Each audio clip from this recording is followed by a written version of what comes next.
பழமுதிர் சோலை எனக்காகத்தான். வணக்கம். மிழி தமிழ் சேனலில் இன்று நாம் காண இருப்பது பிரபல திரைப்பட நடிகரும் பழம்பெரும் திரைப்பட நடிகர் திரு முத்துராமன் மற்றும் சுலக்ஷனா தம்பதிகளின் மகனுமான முரளி கார்த்திகேயன் என்கிற திரு கார்த்திக் அவர்களை பற்றித்தான். நவரச நாயகன் என்று அழைக்கப்படும் திரு கார்த்திக் அவர்கள் 1960ஆம் ஆண்டு செப்டம்பர் மாதம் 13ஆம் தேதி பிறந்தார். இவருக்கு 2 மூத்த சகோதரிகளும் ஒரு மூத்த சகோதரனும் உள்ளார். இதுவரை 125 திரைப்படங்களுக்கும் அதிகமாக நடித்துள்ள இவர் தெலுங்கில் முரளி என்கிற பெயரில் நடித்து வந்தார். திரையுலகில் 1980-90களில் முக்கியமான இடத்தை பிடித்தவர். 1981இல் வெளியான அலைகள் ஓய்வதில்லை திரைப்படத்தில் இயக்குனர் திரு பாரதிராஜா அவர்களால் அறிமுகப்படுத்தப்பட்டார். ராதா அவர்களுடன் இணைந்து நடித்த இத்திரைப்படம் இவருக்கு மிகப்பெரிய வெற்றி படமாய் அமைந்தது. 3 மாதத்திற்கு பிறகு இவருக்கு இளம் ஜோடிகள் திரைப்படத்தில் நடிக்க வாய்ப்பு வந்தது. இத்திரைப்படத்தில் நடித்து முடித்து படம் வெளியாவதற்கு முன்பாகவே இவரது தந்தை திரு முத்துராமன் அவர்கள்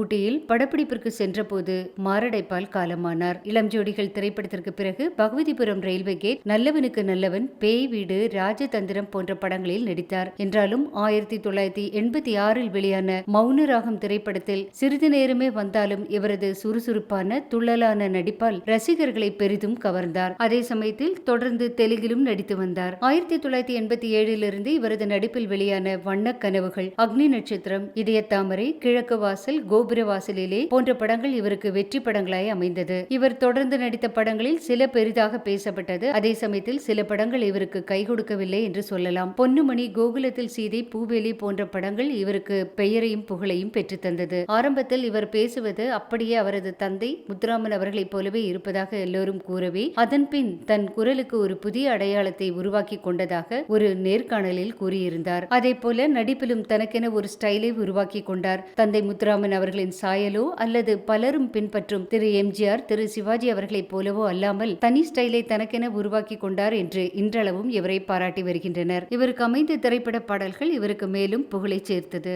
இவரது 100வது திரைப்படமான அமரன் படம் எதிர்பார்த்த அளவு வெற்றி படமாய் அமையவில்லை. ஆனால் இத்திரைப்படத்தில் இவர் பாடிய வெத்தல போட்ட சோக்கில என்ற பாடல் மிகவும் பிரபலமானது. அதன் பிறகு இவர் நடித்த பொன்னுமணி, நாடோடி தென்றல் போன்ற படங்கள் இவருக்கு வெற்றி படமாய் அமைந்தது. பிறகு சில ஆண்டுகள் தொடர்ந்து தெலுங்கில் மட்டும் நடித்து வந்தார். அதன் பிறகு மீண்டும் தமிழில் நடித்த இவர் உள்ளத்தை அள்ளித்தா, பிஸ்தா, மேட்டுக்குடி, கோகுலத்தில் சீதை, உன்னிடத்தில் என்னை கொடுத்தேன் உள்ளிட்ட ஏராளமான படங்களில் நடித்தார். 2000ஆம் ஆண்டிற்கு பிறகு இவர் நடித்த திரைப்படங்கள் இவருக்கு வெற்றி படங்களாய் அமையவில்லை. சில படங்கள் ரத்தானது. 2010-13ஆம் ஆண்டு காலங்களில் ராவணன் உள்ளிட்ட சில படங்களில் சிறு சிறு வேடங்களில் நடித்தார். 2015க்கு பிறகு இளம் கதாநாயகர்களுடன் இணைந்து நடித்திருந்தார். 2018இல் வெளியான சந்திரமௌலி திரைப்படத்தில் இவரது மகன் கௌதம் கார்த்திக் உடன் இணைந்து நடித்தார். 2024ஆம் ஆண்டு வெளியான அந்தகன் திரைப்படத்தில் கௌரவ தோற்றத்தில் நடித்திருந்தார். தெலுங்கில் 1981 முதல் 2013 வரை 9 திரைப்படங்களில் நடித்துள்ளார். ஆக்ரோஷமான நடிப்பில் அக்னி நட்சத்திரம், ஸ்டைலான நடிப்பில் வருஷம் 16, துள்ளலான நடிப்பில் மௌனராகம், வெகுளித்தனமும் குணச்சித்திரமும் கலந்த நடிப்பில் கோகுலத்தில் சீதை, காமெடியில் உள்ளத்தை அள்ளித்தா,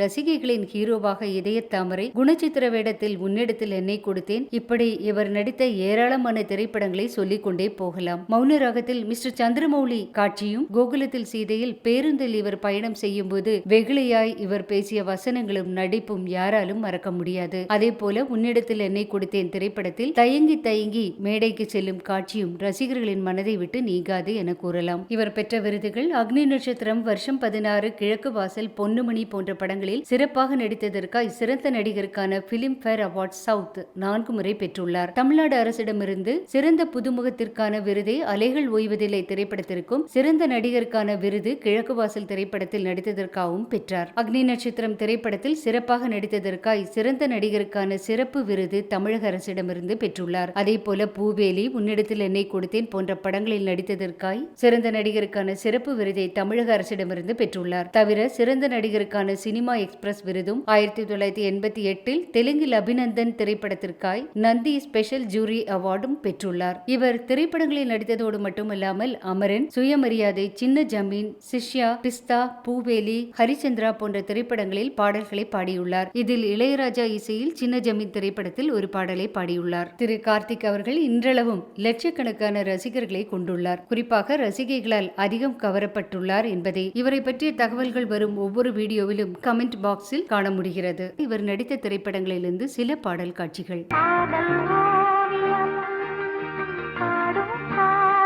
நிக்கட்டுமா போகட்டுமா ஏதோ ஒரு பாட்டு என் காதில் கேட்கும் நெஞ்சுக்குள்ளே இன்னாருன்னு சொன்னால் புரியுமா பாடி ஏன் கப்பக்கிழங்க ஒரு காதல் தேவதை பூமியில் மல்லிகையே மல்லிகையே தூதாக போ அடி யாரது அங்கே என் காதல் தேவதையா அழகு எல்லாம் அவள் இவளது ஸ்டைல். அதேபோல இவர் பாடிய பாடல்களில் ஒரு சில வெத்தல போட்ட ஷோக்குல நான் கப்புனு குத்துன மூக்குல கதை சொல்ல போறேன் விடுகதை சொல்ல போறேன்.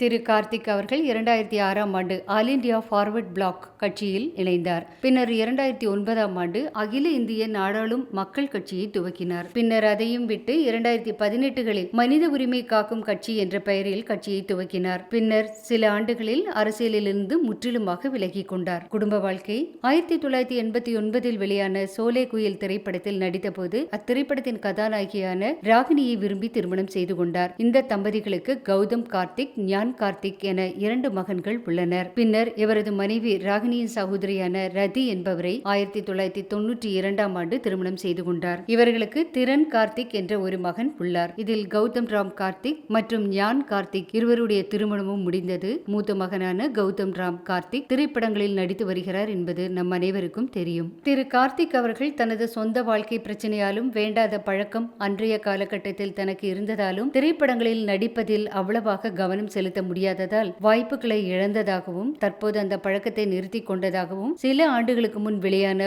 ஒரு நேர்காணலில் தெரிவித்திருந்தார். சமீப காலமாய் இவரை பற்றிய விமர்சனங்கள் இணையதளத்தில் அதிக அளவில் வந்த வண்ணம் உள்ளன. திரைத்துறையை சார்ந்த ஒரு சிலர் அளித்த பேட்டியை கூறிய கருத்துக்களை மையமாக வைத்து நிறைய பேர் திரு கார்த்திக் அவர்களை பற்றி தேவையற்ற கருத்துக்களை பகிர்ந்து வருவதால் தங்கள் குடும்பத்தாரையும் அது பாதிப்பதாகவும், எனவே இது போன்ற கருத்துக்களை பகிர வேண்டாம் என்று திரு கார்த்திக் அவர்களின் மகனும் நடிகருமான திரு கௌதம் ராம் கார்த்திக் கேட்டுக்கொண்டுள்ளார். ஒருபுறம் இவரை பற்றி விமர்சனங்கள் வந்தபடி இருந்தாலும் ஏராளமான இவரது ரசிகர்கள் இவருக்கு ஆதரவாக தங்கள் கருத்துக்களை கமெண்ட் பாக்ஸில் பதிவிட்டு வருகின்றனர். இவரை பற்றிய தேவையற்ற விமர்சனங்களுக்கு ஒருவேளை இவரது பதில் இதுவாய் இருக்குமோ? அதே மிஸ்டர் அனந்தராமன், நம்ம நாட்டுல மட்டும் அவங்க வேலையை தவிர மத்தவங்க வேலையிலேயே இன்டர்ஃபியர் ஆயிட்டு இருக்கீங்க. தற்போது வந்துள்ள அண்மை செய்தி, திரு கார்த்திக் அவர்களின் உடல்நலம் குறித்து பரப்பப்பட்ட வதந்திக்கு முற்றுப்புள்ளி வைக்கும் விதமாக தான் நலமாய் இருக்கிறேன் என்பதற்கு ஆதாரமாக வீடியோ ஒன்றை வெளியிட்டு ரசிகர்களை மகிழ்ச்சி கடலில் ஆழ்த்தியுள்ளார். அந்த வீடியோ இதுதான்.